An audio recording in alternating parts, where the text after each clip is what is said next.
The 9,542nd meeting of the Security Council is called to order. The provisional agenda for this meeting is threats to international peace and security. The agenda is adopted. I should like to take this opportunity to pay tribute on behalf of the Council to His Excellency Mr. Nicolas de Rivière, Permanent Representative of France, for his service as President of the Council for the month of January. I am sure I speak for all members of the Council in expressing deep appreciation to Ambassador de Rivière and his team for the great diplomatic skill with which they conducted the Council's business last month. In accordance with Rule 37 of the Council's Provisional Rules of Procedure, I invite the representatives of Iraq, the Islamic Republic of Iran, and the Syrian Arab Republic to participate in this meeting. It is so decided. In accordance with Rule 39 of the Council's Provisional Rules of Procedure, I invite Ms. Rosemary DiCarlo, Under-Secretary General for Political and Peace-Building Affairs, to participate in this meeting. It is so decided. The Security Council will now begin its consideration of item 2 of the agenda. I now give the floor to Ms. Rosemary DiCarlo. Thank you, Madam President.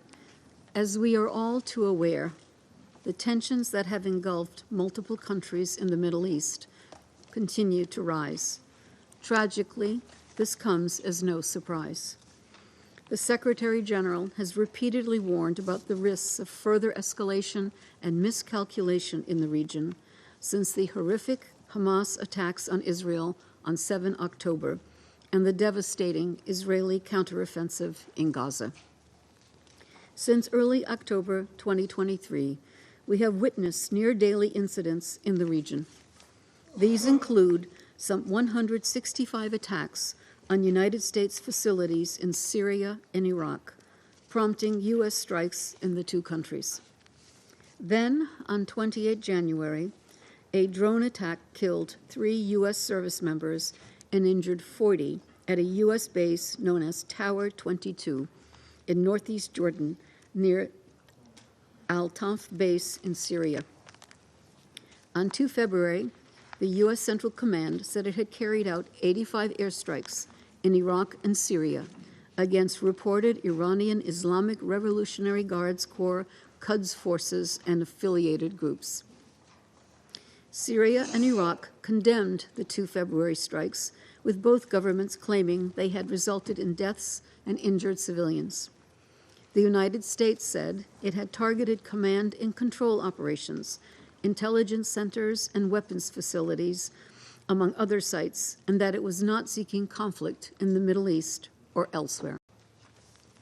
While the Iraqi government has continued to repeat its commitment to protecting U.S. and coalition forces inside Iraq, some armed factions linked to the Islamic resistance in Iraq have pledged to continue their attacks against U.S. and coalition forces in the region. Madam President, the wave of violence since early October involves a large swath of the Middle East. The Israeli Defense Forces and Hezbollah, along with other non-state armed groups in Lebanon, have exchanged fire across the Blue Line on almost daily basis since 8 October. There have been repeated rocket fire over the occupied Golan between Israel and militias reportedly linked to Iran, as well as airstrikes attributed to Israel by the government of Syria on multiple locations in Syria. Ongoing Houthi drone and missile attacks and threats to navigation in the Red Sea are deeply worrying and risk both exacerbating the conflict and further impacting international trade as companies divert ships away from critical maritime routes. A report on Houthi attacks on merchant and commercial vessels in the Red Sea will be shortly before the Council in accordance with Resolution 2722. Since 11 January, the United States and the United Kingdom, with the backing of 6 other member states, have launched strikes on Houthi positions in Yemen. Strikes have occurred consecutively over the last 3 days. More than 36 targets across 13 locations were reportedly struck on 3 February, including what was described as underground storage facilities, command and control sites, missile systems, UAV storage and operations sites, radars, and helicopters. An additional missile launch site was reportedly hit on 4 February.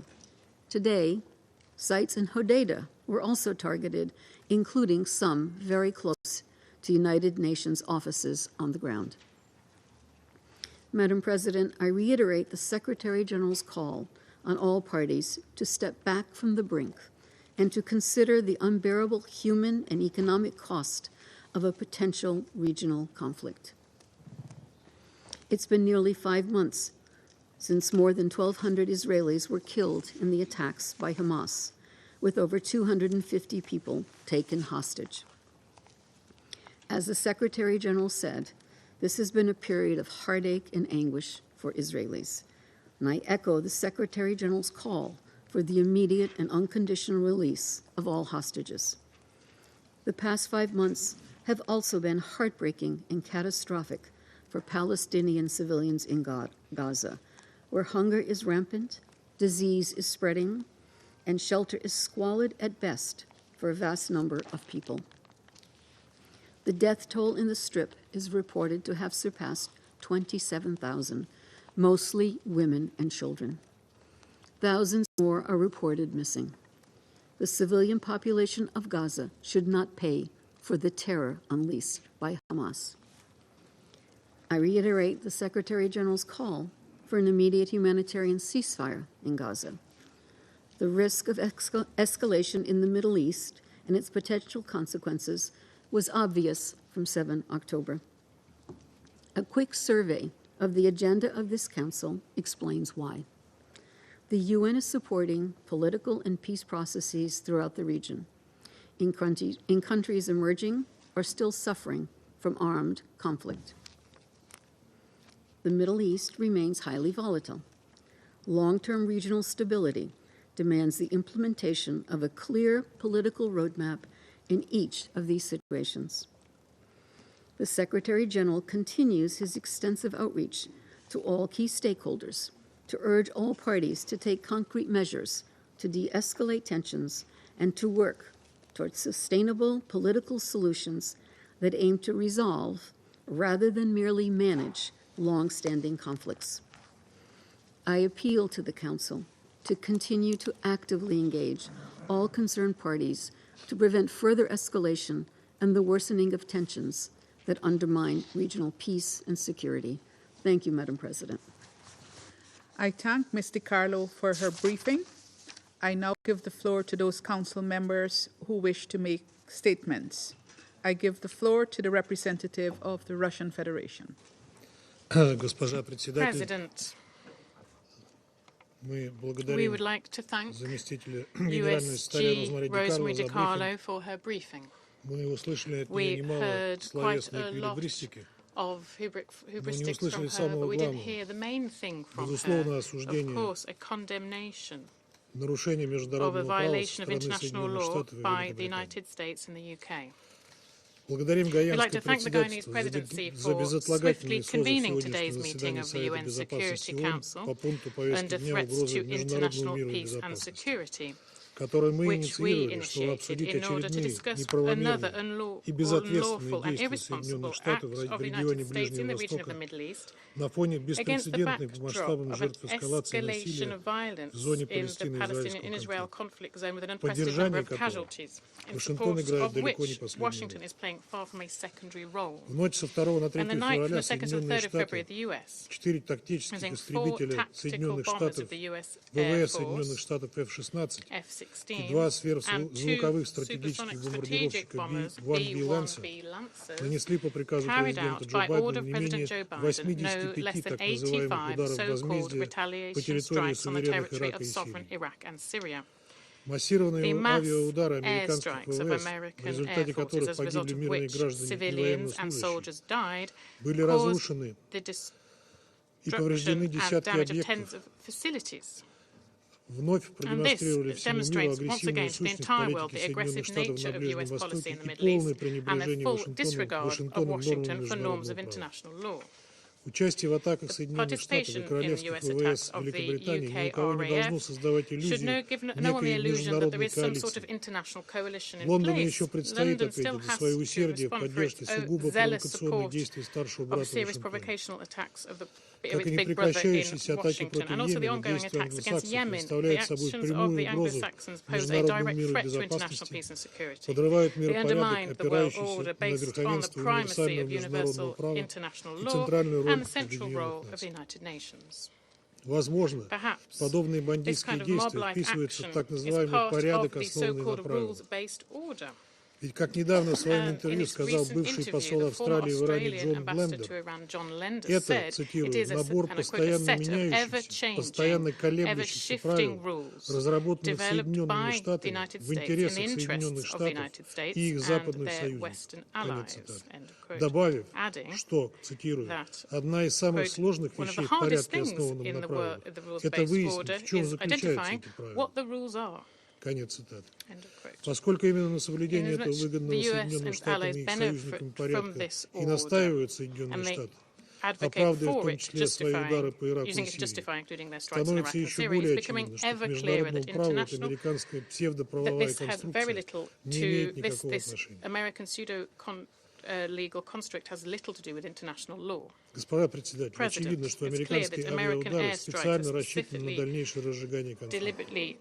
Их целями стали объекты и позиции вооруженных сил Сирийской Арабской Республики на востоке страны, преимущественно провинции Дейр-эз-Зор, где сирийские военные продолжают упорную борьбу с недобитыми идиловцами, которым Вашингтон, вопреки своим заявлениям, на деле обеспечивает опеку и покровительство. Практически без пауз атакуют в последнее время объекты, как утверждается, проиранских группировок в Ираке и Сирии. Соединенные Штаты пытаются целенаправленно втянуть в общерегиональный конфликт крупнейшие страны Ближнего Востока.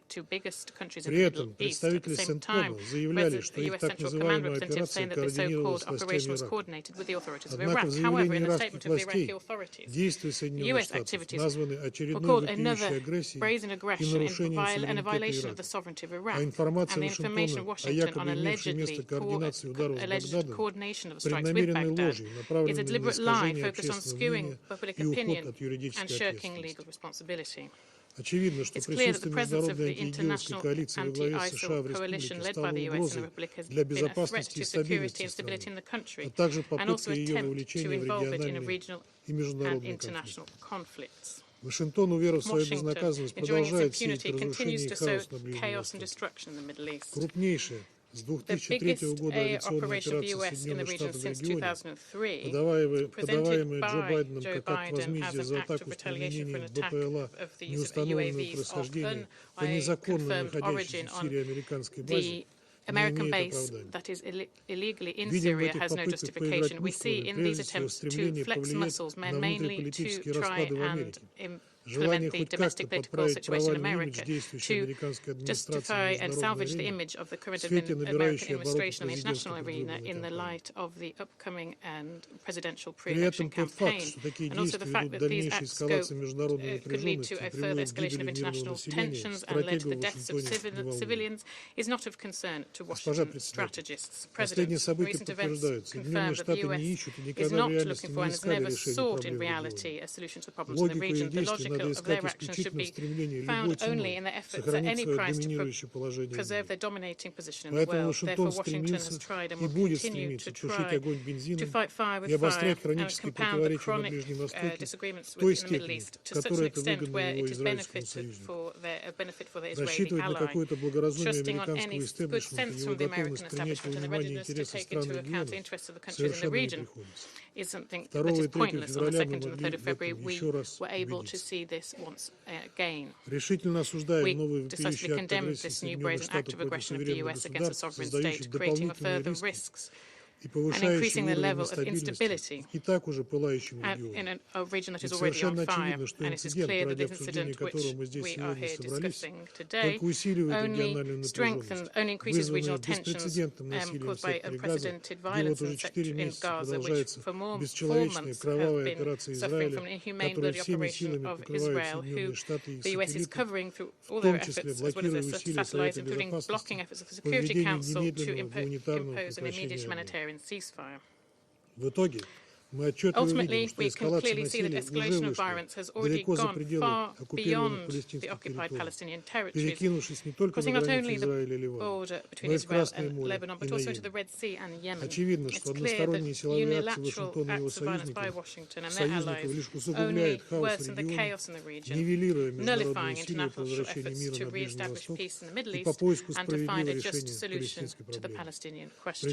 We call on the international community to unequivocally condemn these senseless acts of Washington and its allies in the Middle East, which violate the sovereignty of Iraq and the Syrian Arab Republic. Thank you very much. I thank the representative of the Russian Federation for their statement, and I now give the floor to the representative of Sierra Leone. Thank you, Madam President, and thank you for convening this meeting. We also want to thank USG DiCarlo for our informative briefing. We welcome the participation of the permanent representatives of Syria, Iran, and Iraq to this meeting. Sierra Leone is deeply concerned about the recent developments in the Middle East, with the killing of 3 U.S. military personnel in Jordan on Sunday, 28 January 2024. In this regard, we strongly condemn the unprovoked attacks on and killing of the 3 U.S. military personnel. The attacks have led to retaliatory airstrikes by the United Nations against targets in Iraq and Syria. While we note the UN Charter provision on the right to self-defense, which is available to member states of the United Nations to respond to such unprovoked attacks, we urge for a measured response in line with international law. We particularly call for calm and de-escalation from all parties involved in order not to escalate tensions or further jeopardize the stability of the region. The attack on U.S. personnel and the subsequent response has a potential to further escalate or be used as a pretext to escalate ongoing conflicts in the region. There cannot be any justification for the unprovoked attacks and the Houthi attacks in the Red Sea. With that said, war in Gaza and the humanitarian crisis looms large in the region. In this vein, Sierra Leone reiterates its call for humanitarian ceasefire in Gaza and for dialogue by all the relevant stakeholders in the region in order to avoid further military escalation. We urge all parties to prioritize the well-being of civilians and to pursue the escalation through diplomatic and peaceful resolution. Madam President, our call for de-escalation is to avoid a spillover of the conflict in Gaza to the wider Middle East region. As alluded to already, there are serious incidents in the Red Sea and Yemen, as well as rising tensions in the Israel and Lebanon border. In light of these recent developments, Sierra Leone urgently calls on relevant stakeholders and parties to work with the UN in the spirit of cooperation, humanity, and diplomacy to prevent further deterioration in the humanitarian and security situation in the Middle East region.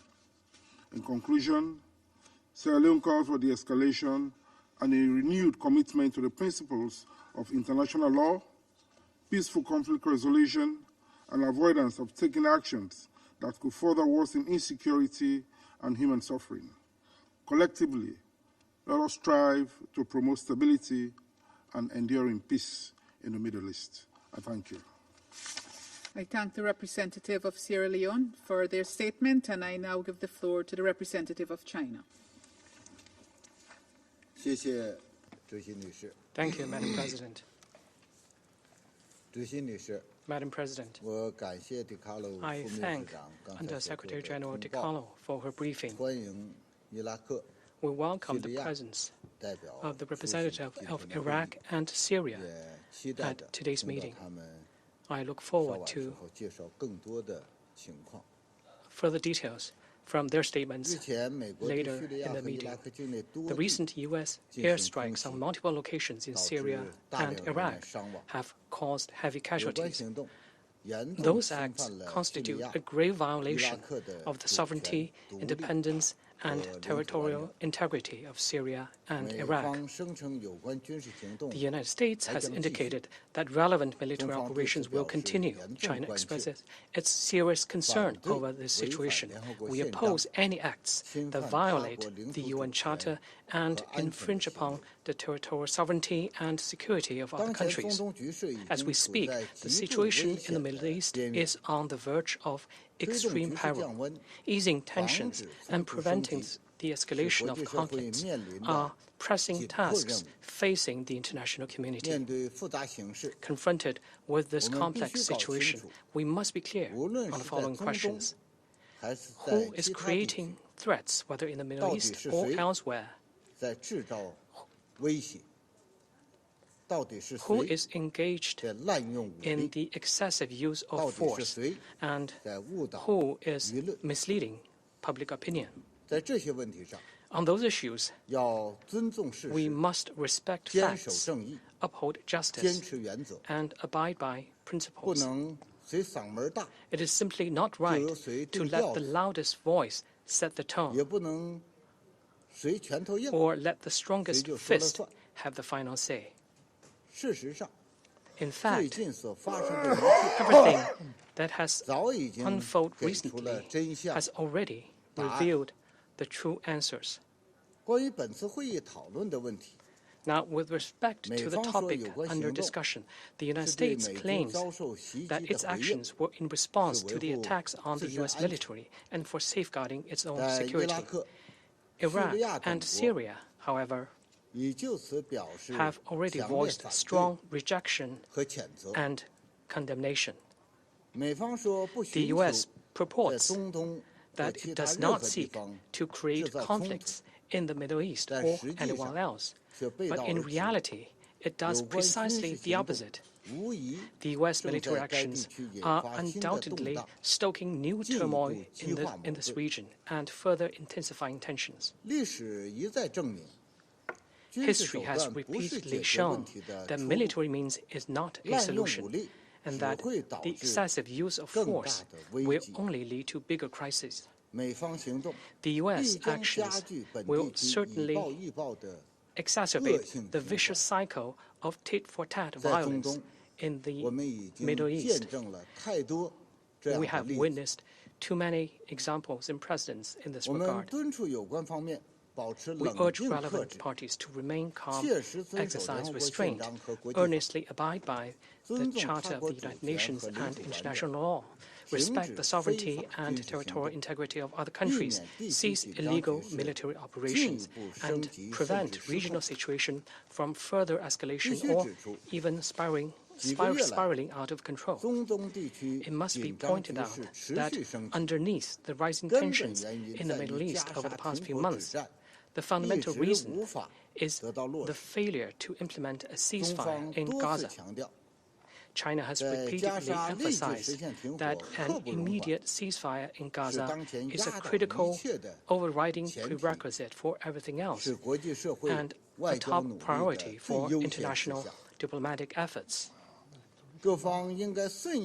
All parties should heed the strong call and overwhelming consensus of the international community and support the Security Council in taking strong actions to promote an immediate ceasefire, save lives, alleviate humanitarian catastrophes, and contain any spillover of the conflict. We call on the country concerned to demonstrate political will and determination, take more practical actions to safeguard regional peace and stability, make less selfish geopolitical calculations, and play a constructive role that is expected of it.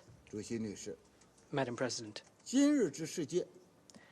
today's world is becoming increasingly dangerous, and international peace and security are facing grave challenges. We are now standing at a critical crossroads. At stake is the fate and future of our world. China believes that in a world facing interlocking changes and chaos, we must uphold the sense of a community with a shared future for mankind and fully recognize that all countries have a shared destiny and an interdependent future. We are all in the same boat. The security of one country cannot be achieved at the expense of that of others. All countries must stay committed to maintaining common security, achieving common development, and building a common future. We must adhere to true multilateralism, preserve the core role of the United Nations, build a multipolar world with equality and order, promote an inclusive and universal preferential economic globalization, and jointly build a world of lasting peace and universal security. Thank you, Madam President. I thank the representative of China for their statement, and I now give the floor to the representative of Algeria. Thank you, Madam President. First of all, I would like to congratulate you and Guyana for presiding over the Council during February, and I assure you about Algeria's full support. Let me also say our admiration to the Ambassador de Rivière and his able team for the successful chairmanship of the Security Council last month.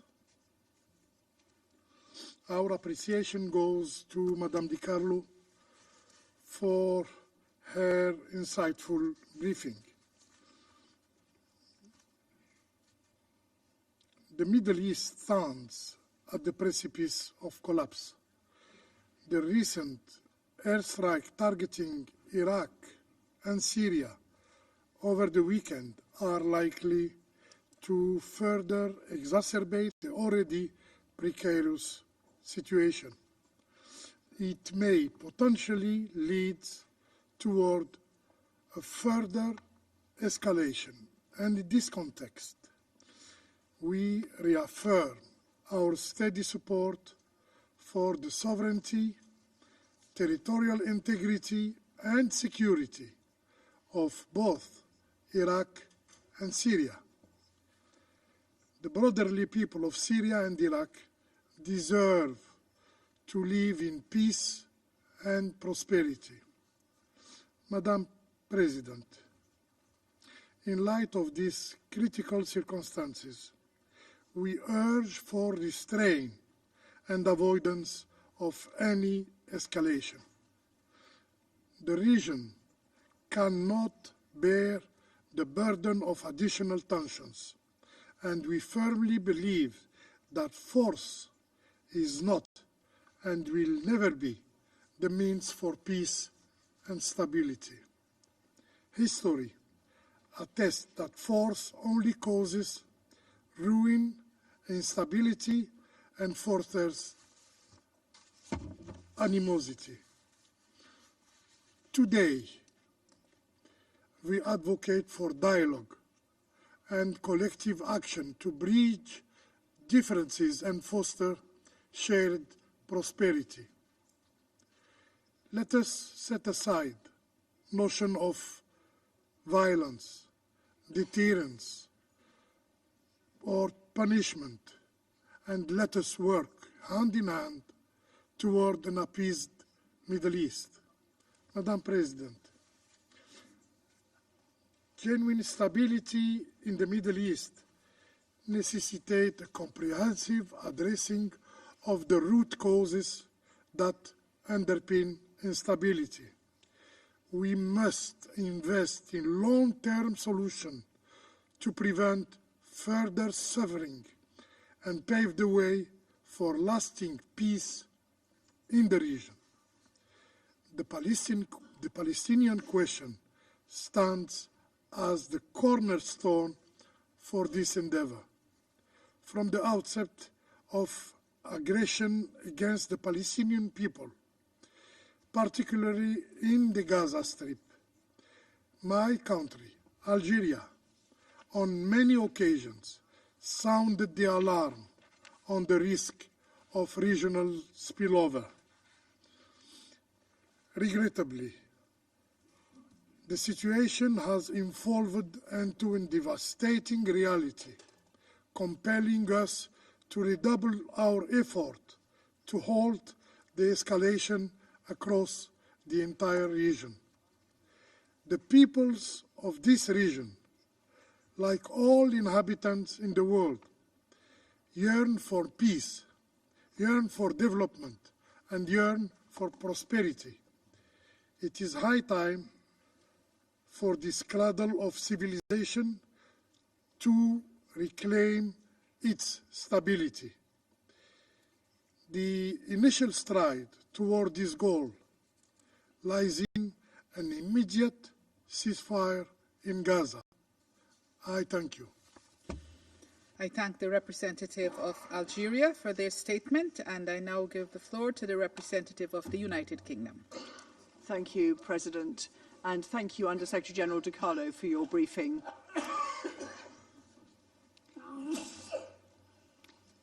The United Kingdom fully supports all efforts to maintain and enhance international peace and security, including in Iraq and Syria.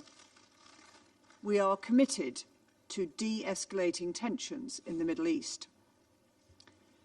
We condemn the multiple attacks since October 2023 by Iran-aligned militant groups against the global coalition and Iraqi military bases in Syria and Iraq. Despite warnings, those strikes have continued and intensified, with an attack on the 26th of January killing 3 American personnel and injuring many more. We fully support the US right to self-defense and their right to respond. Daesh continue to pose a grave threat to those countries and to the wider region, and conducted its biggest attack in years last month in Iran. Its ability to direct, enable, and inspire attacks continues to represent one of the most significant global terrorist threats. And the sole objective of the global coalition, of which the UK is a leading member, is to counter Daesh. The UK remains committed to working with our counter-terror partners in Iraq and Syria to tackle the threat from Daesh and to prevent their resurgence. President, Iran's political, financial and military support to militant groups is destabilizing the region and threatens our collective ability to counter Daesh.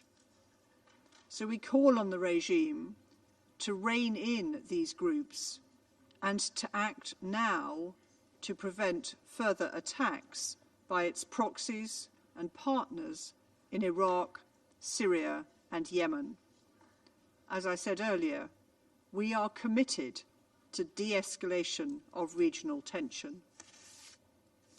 President, the Houthis' continued attacks on commercial and military vessels in the Red Sea are illegal and unacceptable. This Council was clear in Resolution 2722 that we condemn Houthi attacks and call on them to stop. This Council has supported international efforts to enhance protection of shipping in the Red Sea. Our actions and presence in the Red Sea are designed to protect innocent lives, preserve freedom of navigation, and deter further attacks on shipping. We acted alongside our US allies and with the support of many international partners in self-defense and in accordance with the rule of law. We are committed to working with all members of this Council and the international community to protect international peace and security in the Middle East and throughout the world. Thank you. I thank the representative of the United Kingdom for their statement, and I now give the floor to the representative of Malta. Thank you, President. Allow me to thank Ambassador de Rivière for France's chairmanship of the Security Council for the month of January. I also wish to convey Malta's support to Guyana for your presidency for this month. I thank USG DiCarlo for her briefing. As we have stated on various occasions, the situation in the Middle East remains deeply concerning. We are also deeply troubled about the fact that instability in the Middle East is being exploited by militias and armed groups to engage in activities that continue to compound this difficult and fragile context. The rapidly deteriorating maritime security situation in the Red Sea is a case in point. We reiterate our call on the Houthis to immediately cease any attacks and underline the need to avoid any further escalations as outlined in Resolution 2722. The navigational rights and freedoms of commercial vessels in the Red Sea is of paramount importance. These rights must be respected and assured.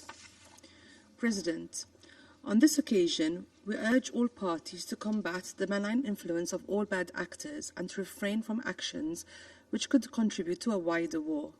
The importance of protecting civilian lives remains paramount. The international community and this Council must focus on rapidly working towards addressing the root causes of the region's tensions and promote avenues towards a just and lasting peace based on relevant UN resolutions and international law. Acts of terrorism have often been used to exacerbate tensions, and we simply cannot allow that the current very tense situation is disrupted by people not operating in good faith. We believe that the UNSC has a key role to play in this regard, and we will continue to support initiatives to hold these spoilers to account. I thank you. I thank the representative of Malta for their statement, and I now give the floor to the representative of the United States. Thank you, Madam President. And thank you, Undersecretary General DiCarlo, for your briefing. Colleagues, on February 2nd, and at President Biden's direction, the United States conducted precision airstrikes on February 2 in Iraq and Syria against Iran's Islamic Revolutionary Guard Corps and affiliated militia groups. This necessary and proportionate action was taken in exercise of the United States' inherent right of self-defense as reflected in Article 51 of the UN Charter.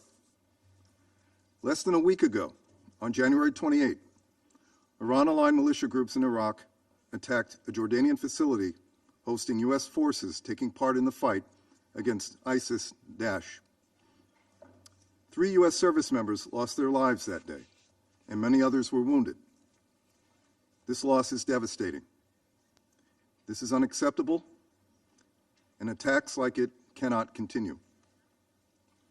Colleagues, Russia called this meeting under the false pretense that the United States has no ground to respond to attacks that have killed U.S. personnel. It bears repeating, therefore, that the actions U.S. forces took on February 2 are necessary and proportionate, consistent with international law, and in exercise of the United States' inherent right to self-defense.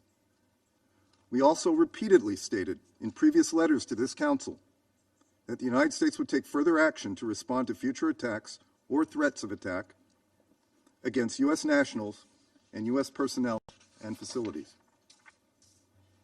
These recent strikes certainly fall into that category. They are aimed at protecting and defending U.S. personnel, including those in Jordan, who are supporting operations against ISIS to ensure the terrorist group can never resurge. The strike successfully degraded the capabilities of Iranian-backed militias, deterring and undermining their ability to conduct further attacks.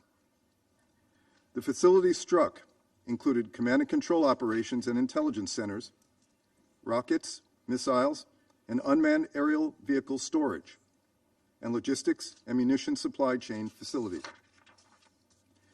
The IRGC and affiliated militias have used these facilities to attack U.S. and coalition forces. These targets were carefully selected to avoid civilian casualties and based on clear irrefutable evidence that they were connected to attacks on U.S. personnel in the region. President Biden has made clear that these strikes were the start of our response to the deadly attack on Tower 22 in northeastern Jordan. I also want to stress that these strikes are separate and distinct from the coalition strikes in Yemen, which were in response to the Iranian-backed Houthis' lawless attacks on naval vessels and international shipping in the Red Sea. Let me be clear.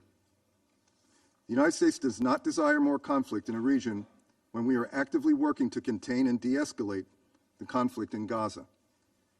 And we are not seeking a direct conflict with Iran. But we will continue to defend our personnel against unacceptable attacks, period. The U.S. and coalition forces are deployed in our shared effort to ensure the enduring defeat of ISIS. As we have reported in numerous letters to the Security Council President, since October 18, Iran-aligned militia groups have attacked those forces in Iraq, Syria, and now Jordan over 165 times. 165 times. Iran has provided support for many of these attacks, which were similar to the one on January 28. Many of them have resulted in casualties, including among our Iraqi partners. The United States has repeatedly, and in some instances directly, warned Iran about attacks on U.S. personnel. And yet, Iran has failed to rein in its extremist proxies.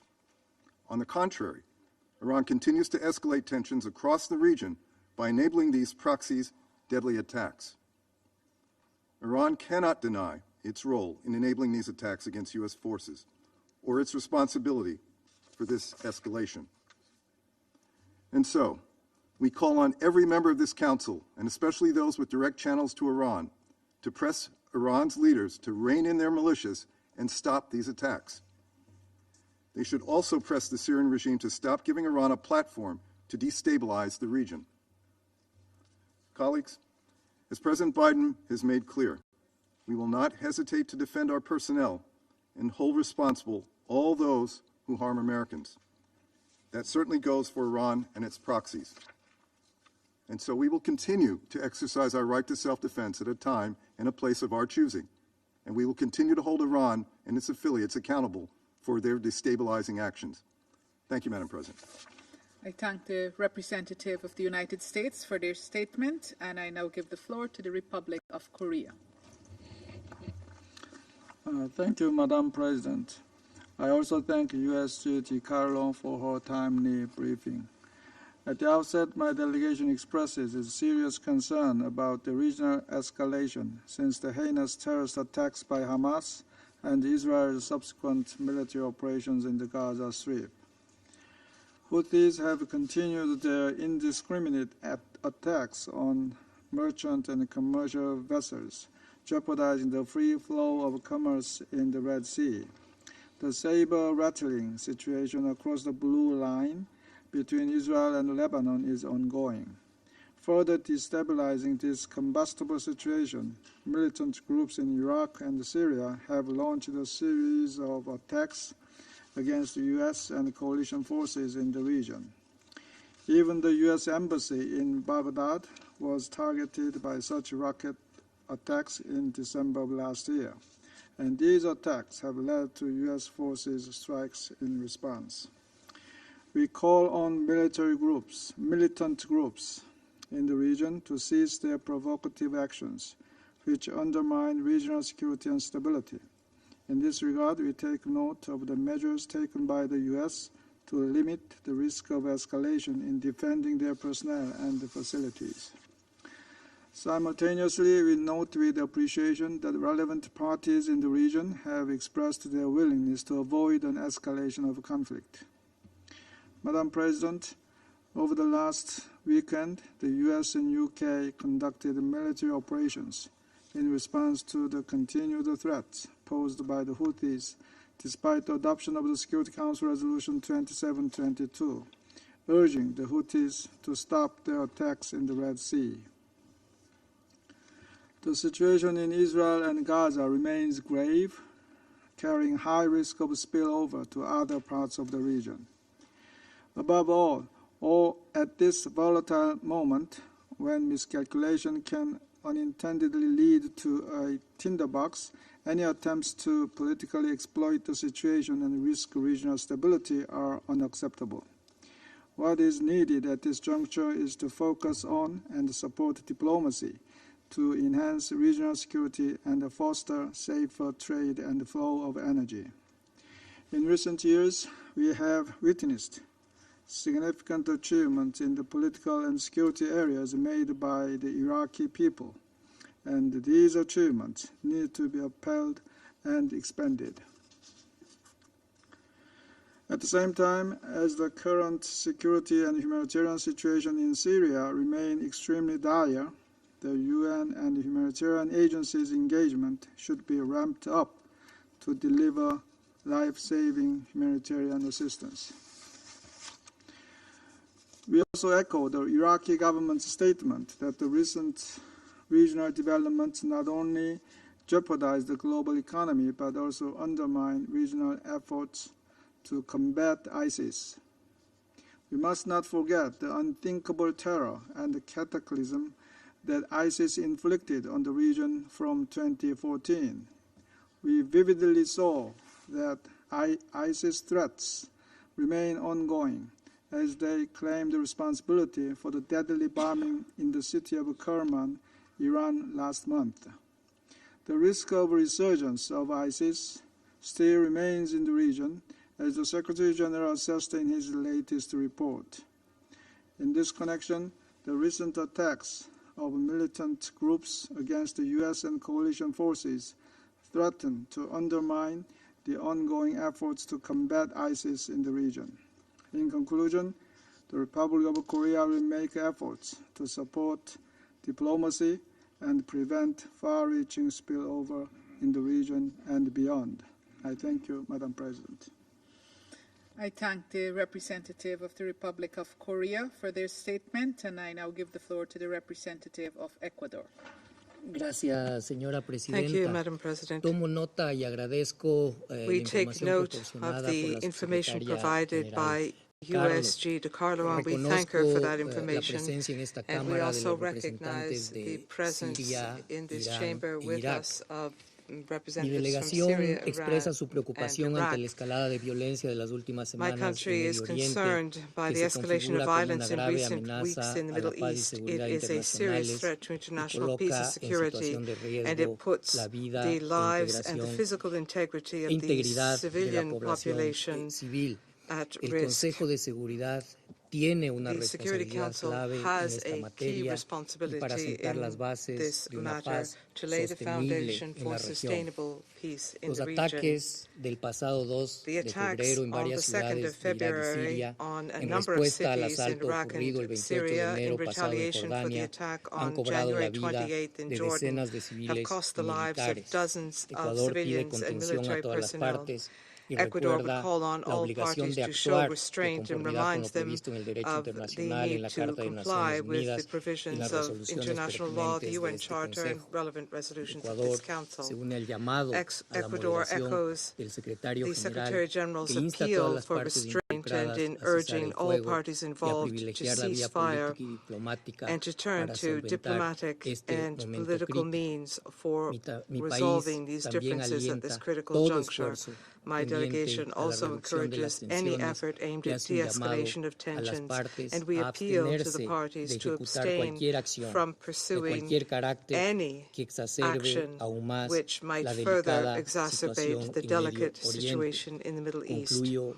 I would señora conclude, presidenta, Madam President, reafirmando by la reaffirming urgencia the de urgent también need desplegar esfuerzos coordinados for a us escala regional y to global work together para profundizar regionally la and lucha contra el globally terrorismo, to further recautelar la combat protección de terrorism, to civiles ensure the y protection of priorizar los civilians, and esfuerzos to make para every effort garantizar to el guarantee acceso de access ayuda humanitaria. for Gracias, humanitarian aid. presidente. Thank you, President. I thank the representative of Ecuador for their statement. I give the floor now to the representative of Slovenia. Thank you very much, Madam President. First, I want to congratulate you, Madam President, and your country, Guyana, for assuming the presidency of the Council for this month. And we have full trust that you'll be our North Star in the difficult discussions that you're going to have in February, and that you'll guide us through the month. I also want to thank France and the Ambassador de Rivière and his team for the leadership that they provided during the month of January. I would also like to thank Undersecretary Rosemary DiCarlo for her briefing. With each passing day, the situation in the Middle East is becoming more volatile. We have a growing feeling of powerlessness against the increasing spillover of the Gaza conflict into the wider region. The coalition's presence in Iraq is under growing threat from intensified attacks, which could undo the progress achieved in the country. Meanwhile, the situation in Syria is deteriorating, with more violence and tension in the northwest and northeast. We are gravely concerned about this cycle of violence that is causing numerous civilian casualties. And we wish to recall that international law must be respected by all, and the protection of civilians and civilian infrastructure must be ensured at all times and in any circumstances. We continue to believe that our best hope to stop the spiral of violence, to start restoring calm in the wider region, is to restore calm in Gaza. Call it as you like, but the bombing, the shelling, the killing in Gaza, as well as attacks on Israel, must stop.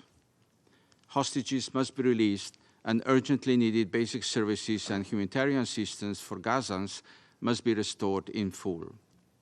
We urge all actors in the region to exert utmost restraint and to work towards de-escalation. We also call on those countries who can exert influence on non-state groups to do so. Thank you. I thank the representative of Slovenia for their statement, and I now give the floor to the representative of Japan. Thank you, Madam President. Let me begin by expressing our appreciation to USG DiCarlo for the informative briefing. I have listened carefully to the explanation by the US on this matter. Japan notes the US stated that it carried out the airstrikes against facilities of Iranian-affiliated militants and other groups in Iraq and Syria following the attack on the US troops in Jordan on January 28th in order to de-escalate the continued attacks by those groups. Japan is also aware that the United States does not seek a wider conflict in the Middle East or elsewhere, and acted on this basis. Madam President, tensions in the Middle East are already high, and the situation on the ground is extremely volatile. The conflict in Gaza, which started on October 7th, has had serious ramifications across the region. In this context, Japan is deeply concerned that a number of non-state armed groups, militias, and terrorists have been launching attacks and have signaled that they will intensify their hostile activities. Those activities cannot be justified for any reason. We call upon all parties to refrain from any kind of destabilizing actions, such as the transfer of weapons, including missiles and UAVs, and other military-related technologies to such non-state actors. Madam President, no one wants to see a continuation of the cycle of violence and increasing civilian casualties. Japan remains committed to making every effort in close cooperation with fellow Council members and other key stakeholders to restore security and stability and find sustainable solutions that can stop the fighting in the region. Our world is at crossroads. We must choose the path toward peace, not war. I thank you. I thank the representative of Japan for their statement, and I give the floor to the representative of Switzerland. Merci, Madame la Présidente.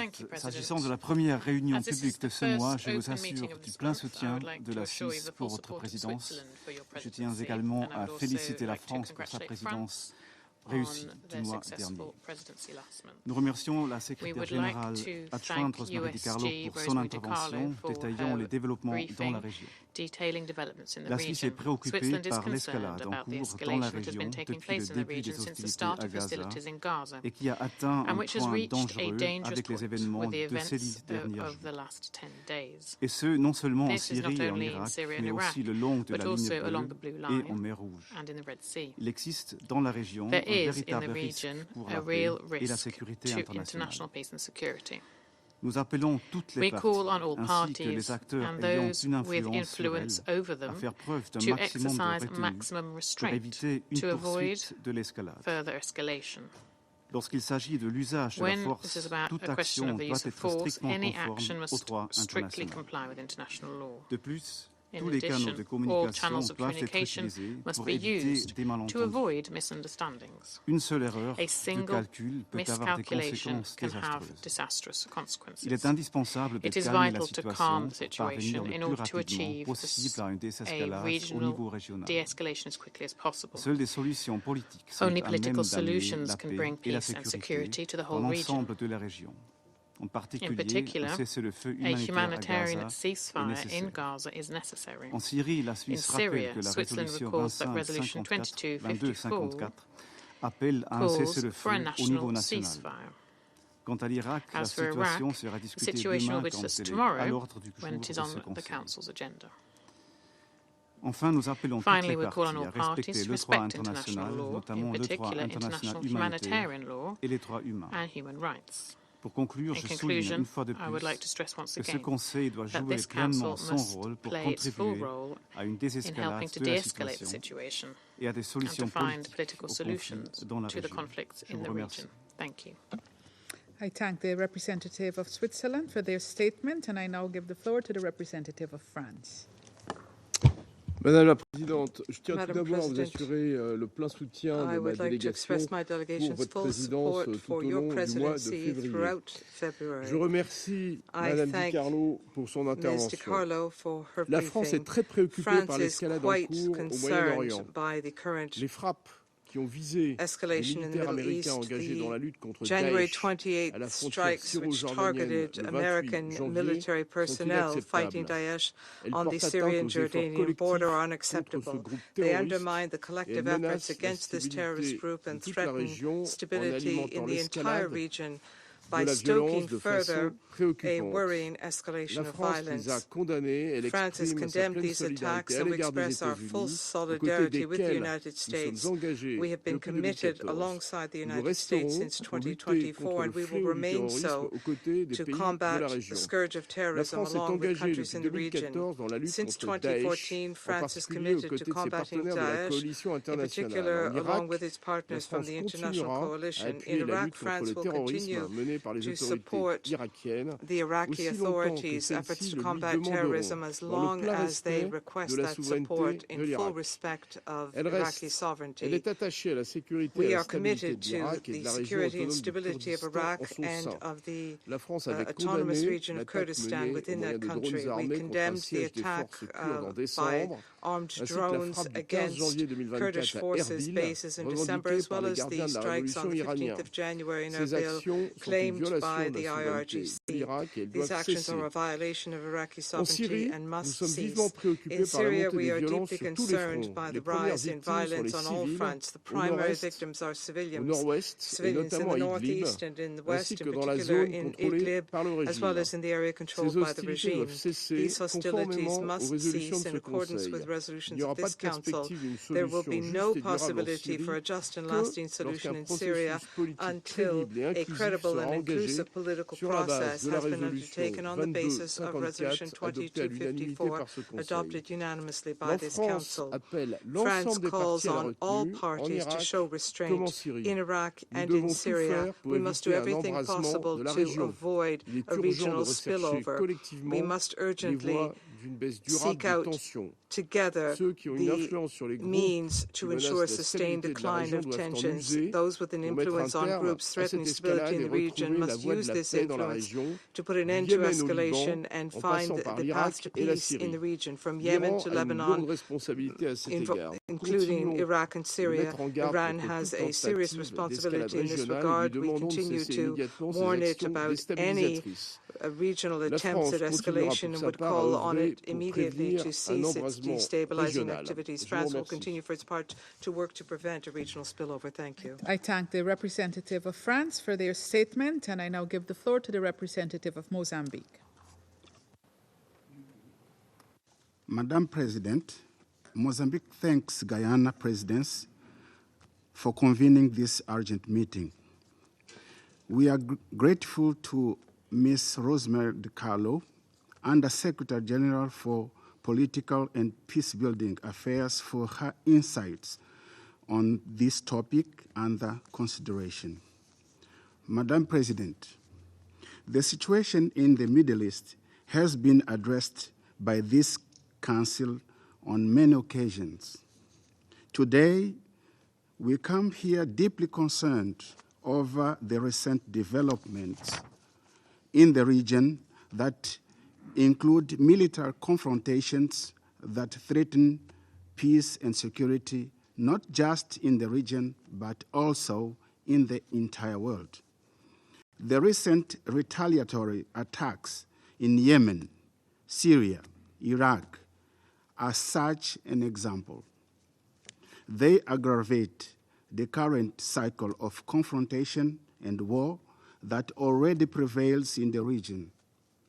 These attacks are likely to escalate tensions with negative spillover effects in the entire Middle East and beyond. It is our view that at all times, member states are bound by the Charter of the United Nations that compels them to settle their international disputes by peaceful means in such a manner that peace and security and justice are not endangered. These attacks took place at a time when the USA, Qatar, Egypt were engaged in diplomatic contacts with the aim to end the devastating and the bloody war between Israel and Hamas.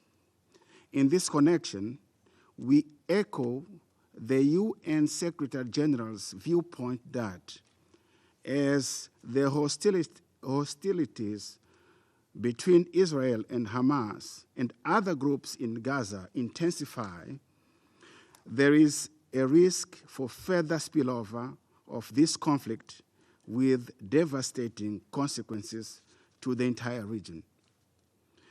Faced with mounting tensions in the Middle East, it is important for all parties involved to urgently de-escalate the tension, avoid armed confrontation, and engage in a meaningful, responsible, constructive dialogue, and work towards peaceful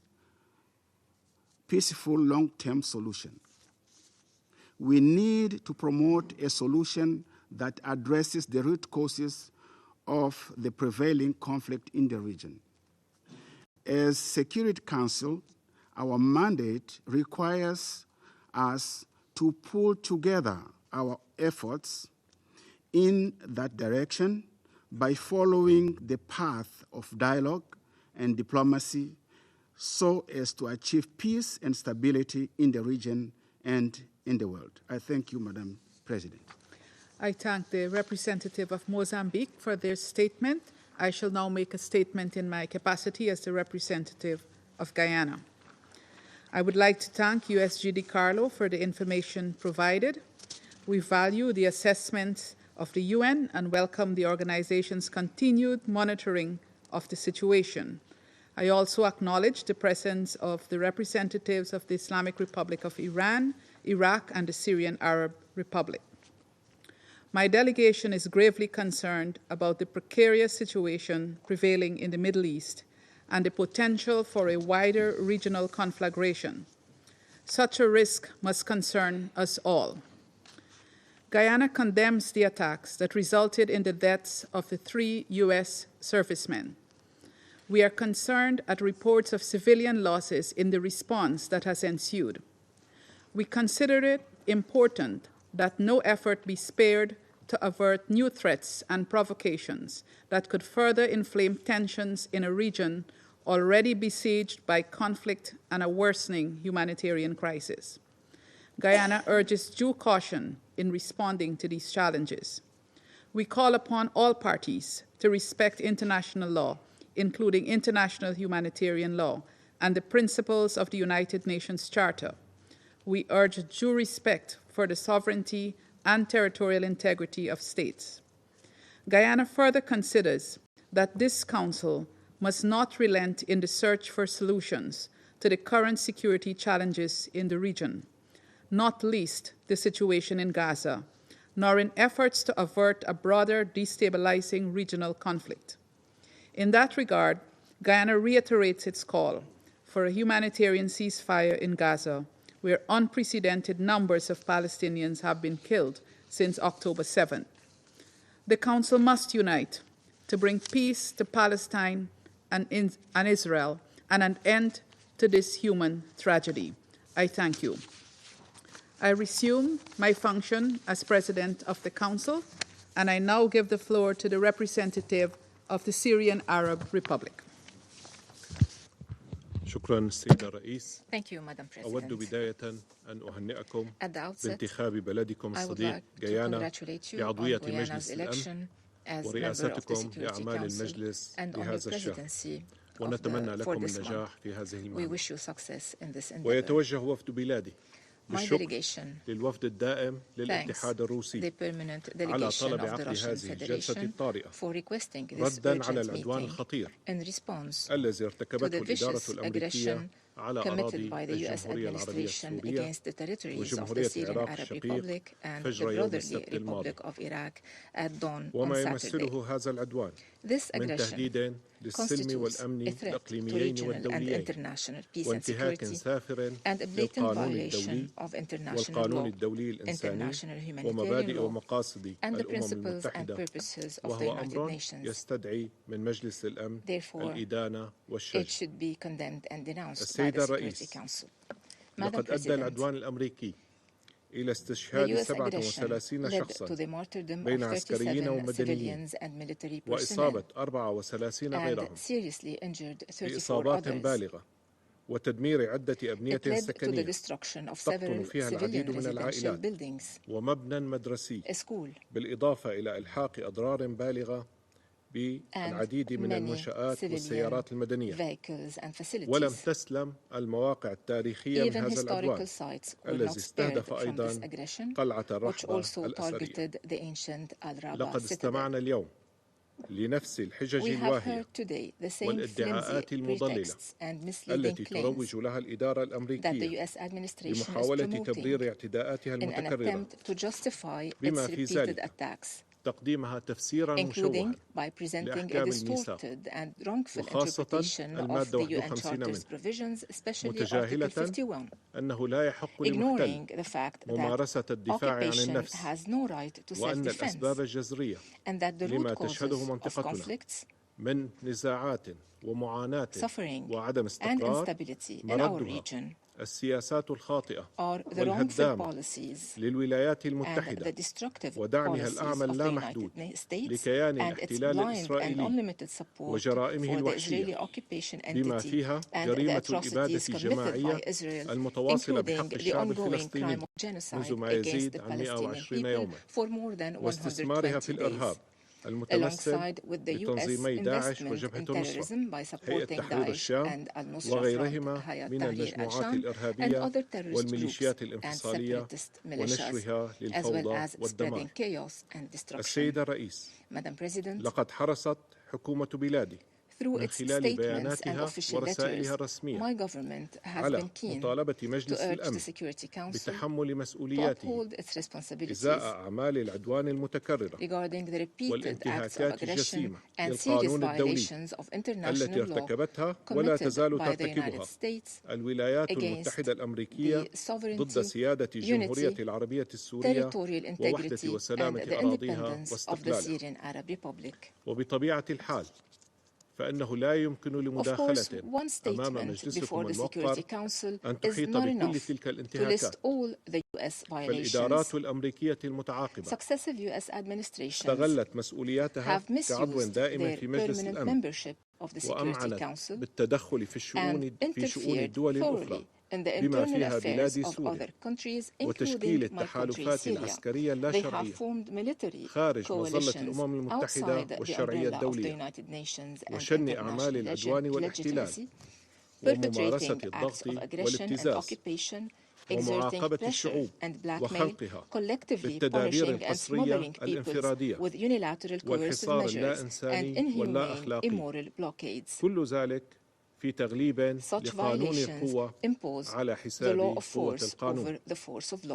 وللأسف فقد عرقلت الإدارات الأمريكية المتعاقبة عمل مجلس الأمن وشلت قدرته على النهوض بالمسؤولية الأساسية التي أناطتها الدول الأعضاء به لحفظ السلم والأمن الدوليين وضمنت بذلك لوكلائها في منطقتنا وفي مقدمتهم سلطات الاحتلال الإسرائيلي والتنظيمات والميليشيات الإرهابية مواصلة ارتكاب أبشع الجرائم والإفلات من أي عقاب. السيد الرئيس، ترفض الجمهورية العربية السورية جملة وتفصيلا كل الذرائع التي تحاول الإدارة الأمريكية استخدامها لتبرير عدوانها الذي لا يأتي إلا لهدف واحد هو حماية أدواتها في المنطقة بمن فيهم تنظيمي داعش وجبهة النصرة هيئة تحرير الشام والكيانات والمجموعات الإرهابية الأخرى والميليشيات الانفصالية التي ما كان لها أن تواصل جرائمها These agents would not have continued their crimes against the Syrian people without the multifaceted support provided by the United States and its allies to them. ترفض سوريا أيضا رفضا قاطعا أن تكون أراضي الدول الأعضاء ودماء أبنائها منصة لإطلاق الحملات الانتخابية الأمريكية واستعراض قوة الغاشمة في تقويض لقيم العدالة والقانون ومبدأ الأمن الجماعي الذي تأسست عليه منظمة الأمم المتحدة. تؤكد سوريا أن هذا العدوان الأمريكي الآثم الذي يتكامل مع الاعتداءات الإسرائيلية المتكررة على الأراضي السورية وجرائم التنظيمات الإرهابية والميليشيات الانفصالية لن يثنيها عن مواصلة السعي وبكل السبل المشروعة لتحرير أراضيها كاملة من الوجود العسكري الأجنبي اللاشرعي والقضاء على الإرهاب وإعادة بسط سلطة الدولة وسيادة القانون وضمان أمن ورفاه الشعب السوري. ختاما السيد الرئيس، تطالب بلادي الإدارة الأمريكية بالتخلي عن سياساتها الخاطئة والهدامة في المنطقة وإنهاء وجودها العسكري اللاشرعي على الأراضي السورية والكف عما تتسبب به من معاناة للسوريين جراء فرضها للتدابير القسرية اللا إنسانية ونهبها للثروات الوطنية ودعمها للتنظيمات الإرهابية والميليشيات الانفصالية. وتشدد بلادي على وجوب إحجام الإدارة الأمريكية عن التسبب بالمزيد من التصعيد في منطقتنا في الوقت الذي تعمل فيه جل الدول الأعضاء في الأمم المتحدة لوقف جرائم الحرب والجرائم ضد الإنسانية والإبادة الجماعية التي ترتكبها سلطات الاحتلال الإسرائيلي بحق الشعب الفلسطيني واعتداءات إسرائيل المتكررة على أراضي الجمهورية العربية السورية والأراضي العربية Republic and other Arab territories. Thank you, President. I thank the representative of the Syrian Arab Republic for their statement, and I now give the floor to the representative of Iraq. شكرا جزيلا. Thank you very much, President. Ladies and gentlemen, distinguished members of the Security Council, first of all, I would like to congratulate Ambassador Carolina Rodriguez, permanent representative of Guyana, and congratulate her on the presidency this month. We'd like to thank France for their efforts last month as President of the Council. We would like to thank Ms. Rosemary DiCarlo also for her briefing during this session. We appreciate the call for a Security Council meeting to be held today at this specific time in the Middle East because Iraq is aware that the crises in the Middle East are linked. We have already cautioned against escalation and said that the recent evolution of the situation could have grave repercussions and could undermine regional international peace and security. President Iraq, in its foreign policy, carries out a balanced policy on the basis of solid relations with the regional environment and also the international community to ensure its natural role as a leader in the region and around the world. This approach is reflected in the regional and international opening of Iraq. Over the last 2 years, Iraq has been working to become a source and a factor of stability in the regional and international context, and its relations with all states and states in the region should be balanced and on the based on the principles of good neighbourliness, with mutual respect for interference and also non-interference in internal affairs and respect for sovereignty.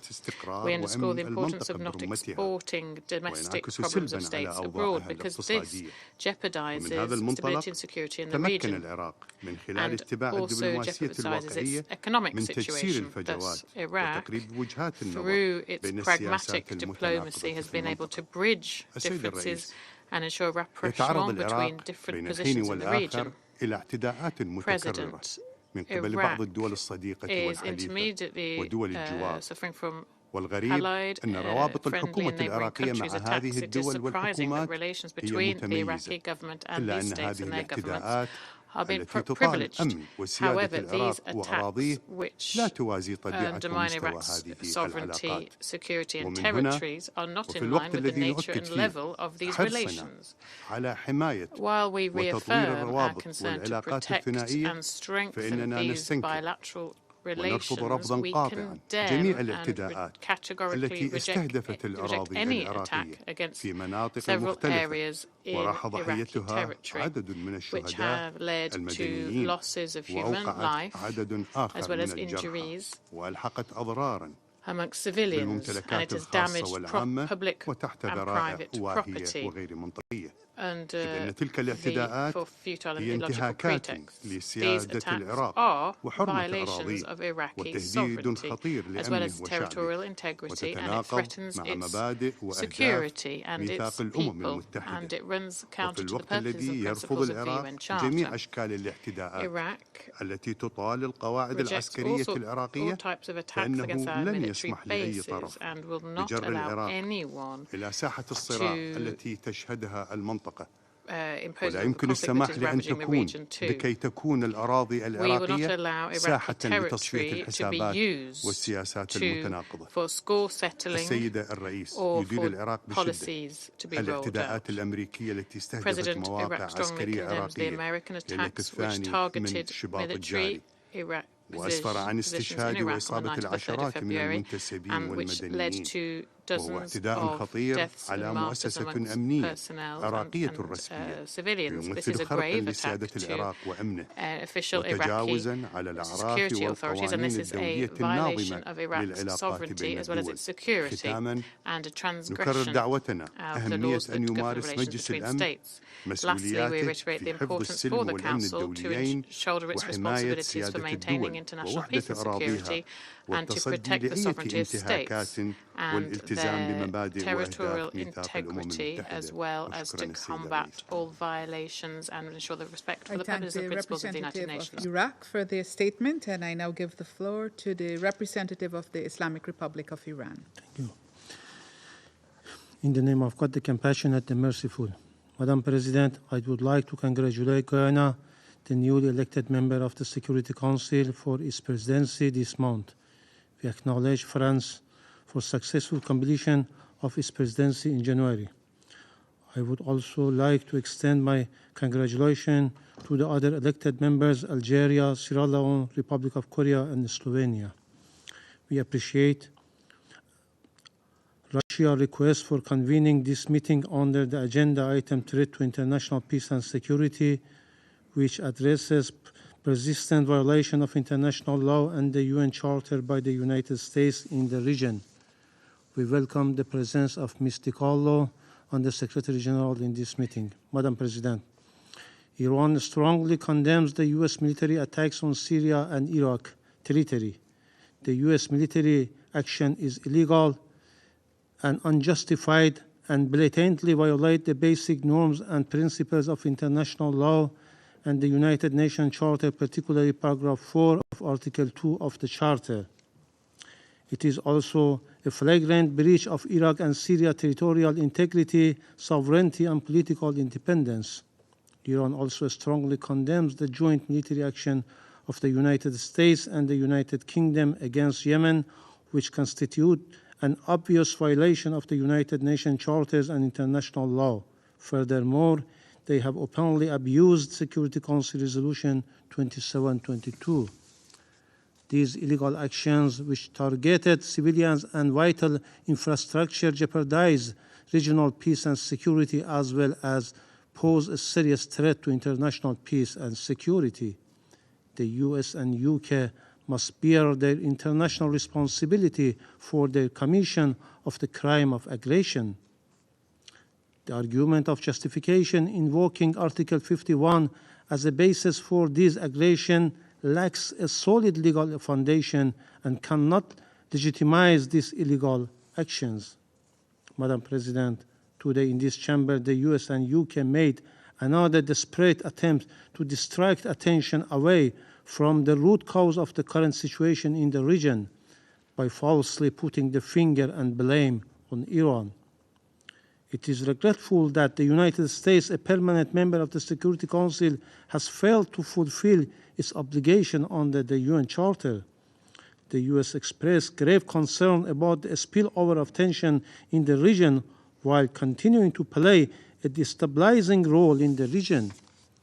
The United States continues to occupy Syrian territory, loot Syrian property and resources, and support separatist and terrorist groups.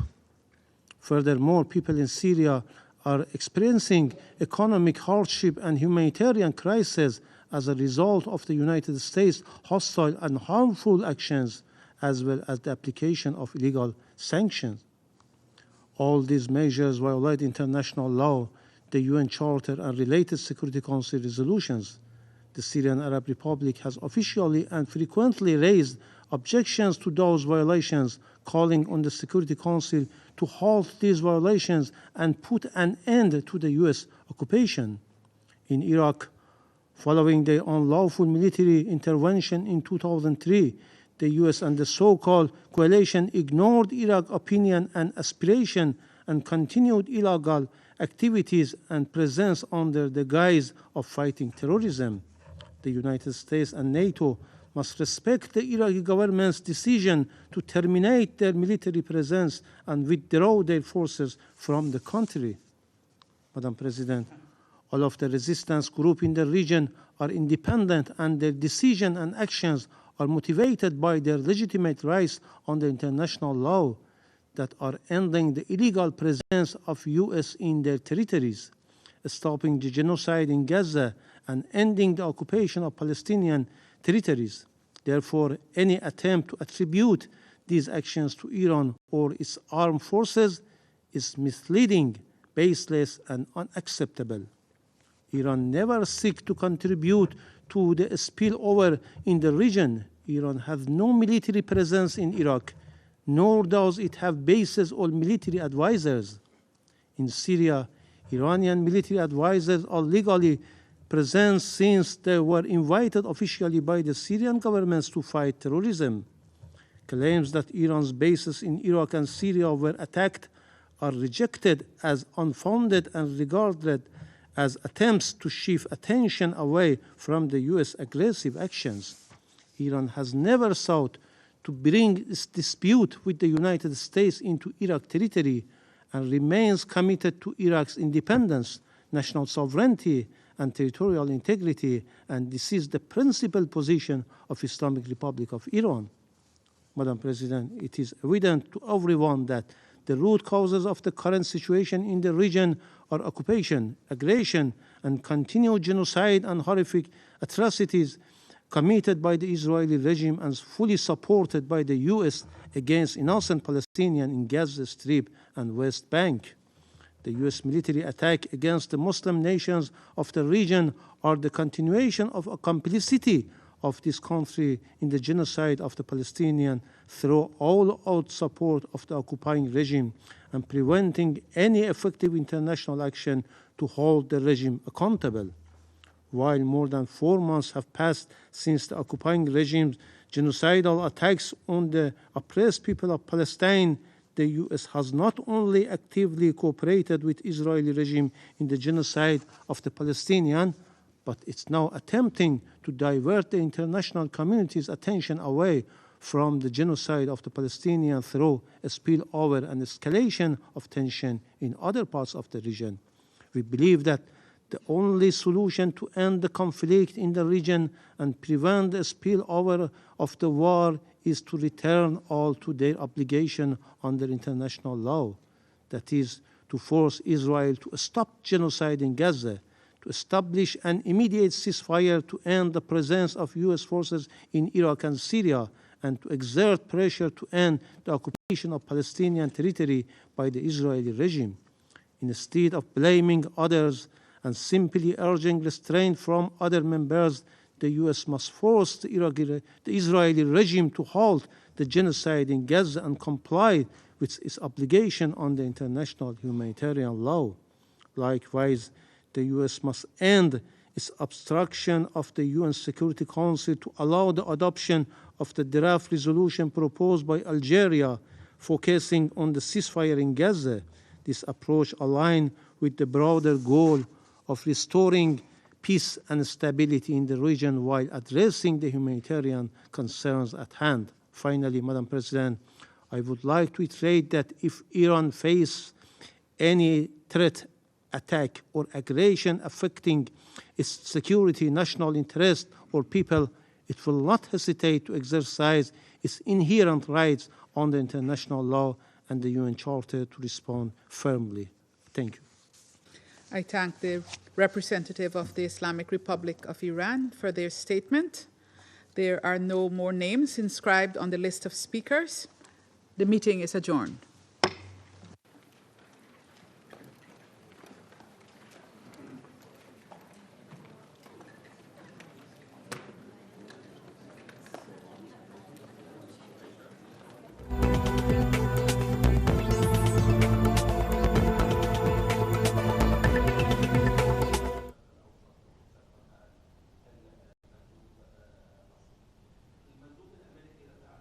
Stakeout has it.